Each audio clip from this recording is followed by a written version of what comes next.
Менің есімім Нариман Айдарлы болады. Мен осы Керуен Групп компаниясының 22-ші керуен түлегі боламын өзім. Осы компанияға қателеспесем 2015-2014 жылдары курстарына қатысқан болатым. Содан кейін мен өзім сол кезде студентпін, бір адамдардан ақша алып, қаражат алып, досымыз екеуміз кәсіп бастаған болатынбыз. Бұл курстан оқып болған соң біз товар көп іздеп, одан кейін фитнес товарларға тоқтадық.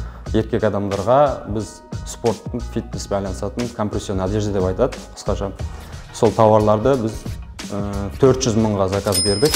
Зауыттан келген бағалары әртүрлі болды. 5 мың, 9 мың ортасында.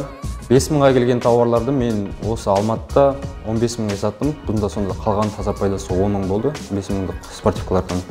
Басында Алматыпен сата бастадым, одан кейін сол курста үйренген білімді алып, ары OLX-ке сала бастадым, OLX-тен жарнама жасай бастадым, Instagram-ға салдым.